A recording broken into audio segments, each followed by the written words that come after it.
Share your stories of abuse from fourth wave feminist SJW bullies. Hey, it's Prince of Queens, and I imagine some version of the following scenario happened many times over the past few years. What kind of sadistic cretin would ever question survivors who are kindly asking for trigger warnings? I sincerely want to know. This is a legitimate question. Well, I'm a veteran and I have PTSD, and let me tell you, trigger warnings wouldn't help me out. I can watch violent movies and everything, no problem, but I start pacing and sweating every time there's thunder outside. Whoa, okay, bro, that's not exactly what I'm talking about. Male tears from somebody who has probably killed people is not at all the same as women who have survived rape. I haven't killed anybody, I was a medic, and I imagine it's not the same. But considering you asked a question and I do have experience with psychological triggers, I figured I'd respond. So, unless, of course, you only care about women and assume women have completely different psyches to men, I am fairly certain that trigger warnings are not effective. So, you're saying that the women who have experienced rape are lying about their traumas when they ask for trigger warnings? Well, not exactly. I'm speaking about my own experiences in regards to your question. Also, I was just listening to a lecture by Jonathan Haidt, and he said that psychologists don't even recommend trigger warnings for people recovering from trauma. Yeah, but why would you insert your opinion and the opinion of some other white male, which are both obviously coming from a place of relative privilege, if not to discount people who aren't as rough and tough as you? Get over yourself, asshole. Okay, never mind. Now you are just getting rather ugly, and I would prefer not to have this conversation. Ugly? You called me ugly? What would your mother think if she knew you called women ugly on the internet? Why don't you finish your Mountain Dew and go upstairs and ask her, troll? Hey, Emily, Clara, and Katie, check out this Meninist scumbag who thinks rape survivors are weak and whiny, and now is calling me ugly for disagreeing with him. Wow, lots to unpack here. Brian, you should really start listening to women when they bother to try to educate you. Women don't lie about rape. Rape is not your experience to talk about, so stay in your lane. That's not even what I said at all. Your friend is a fucking liar. Natalie, you should just unfriend his ignorant ass. Where did you even meet him? I don't even remember. Better yet, I'm blocking him. But I know where he works. Do you think I should tell them about his horrible comments about women? I don't think that would be unwarranted, no. And let me tweet his name and photograph out to a few people, because this is just disgusting. Hey, there's this guy named Brian H. Stevens who is a right-wing MRA troll that was harassing my friend. Could you tweet this picture of his Facebook profile out to your followers so they know to steer clear of him? Yeah, I got you, girl. I'll tell them he was sexually harassing women online. Stay woke and keep smashing the patriarchy. Alright, so that is all made up, minus the fact that Cat Black basically does that exact same thing to people all the time. She blatantly lies about them and tries to get her fans to bully them, though generally only after they beat her in an argument. If you don't believe me, go to her Facebook fan page and look through all of the photos that she has posted.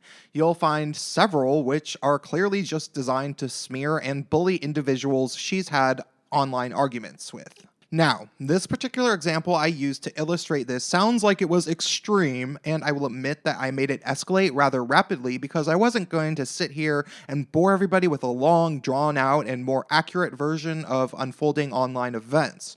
But this really is not an exaggeration overall. Feminist bullies do this stuff to people all the time, and if you don't believe me, I think you might hear a lot more about it in the coming months. Worse than that, many or most of these feminists who do this are actually employed by publications like Everyday Feminism, The Guardian, Jezebel, BuzzFeed, and all of the other standard fourth wave intersectional feminist SJW type blogs. They aren't all as bad as Cat Black in terms of this ridiculous dishonesty and downright abusive behavior, but they encourage each other to do it, so I imagine basically all of them have at least contributed to the cyberbullying if they did not necessarily initiate it. I say this because a friend of mine who is now firmly against SJWs once swallowed their bullshit until they themselves shared a negative article that was shaming Tim Hunt without fact-checking it. who was a prized cancer researcher that made a misconstrued liberal joke that a feminist objected to. Once my friend realized that she had actually taken part of this type of cyberbullying, she snapped to her senses. But for fourth wave feminists who are getting paid to be SJW bullies, basically, in effect, they have a vested interest in keeping this bullying alive, this trend of bullying that is culturally acceptable to them, but is maybe gonna die soon because they thought they were gonna get Hillary Clinton elected with it. These people haven't just bullied people, but they have been paid to encourage this type of bullying behavior, which is why it has gotten so bad, and they need to be stopped. Fortunately, now is the time to start doing this. Unfortunately, it won't be as easy as it sounds. These people might be at an all-time weak point as they try desperately to defend the past 4 years of their pathetic journalism and ideologically driven opinion pieces they've been paid to publish, but like a wounded animal backed into a corner, they will not go out so easily.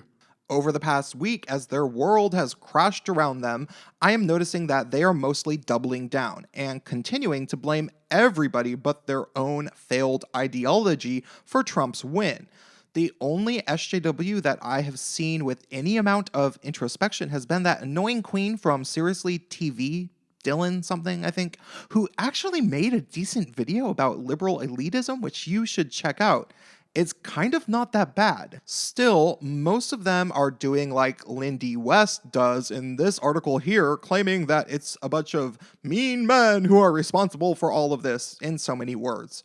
When, really, she's a racist, sexist bully that is precisely why people hate the left right now. So here's what I think you should do. If you've been abused badly by SJWs, tell your story. Post about it on Facebook if that's all that you use, and if you have a YouTube channel, make a video about it.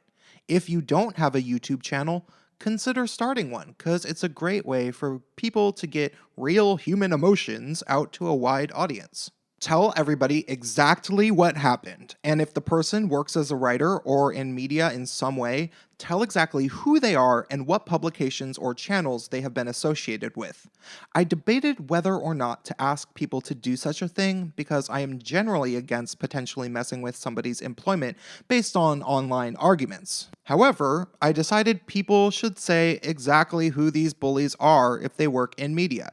Here's the thing. When somebody like Kat Black uses her platform of close to 200,000 people that she has gathered with the helps of giants like BuzzFeed, Everyday Feminism, and MTV to blatantly lie about people, get them cyberbullied, and even potentially fired simply for disagreeing with her, I think she deserves to lose that platform at the very least.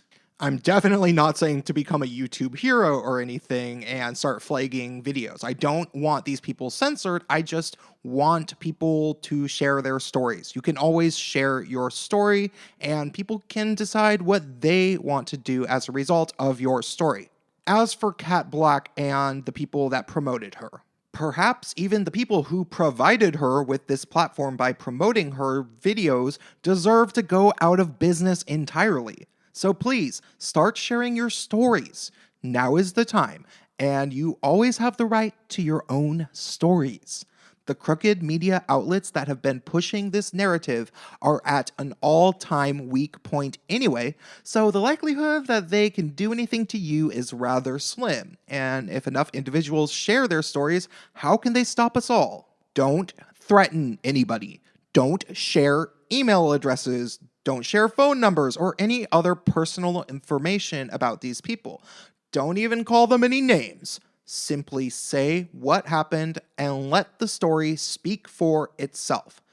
Trust me, it will. If anything, you can leave some of these stories in my comments and stay tuned.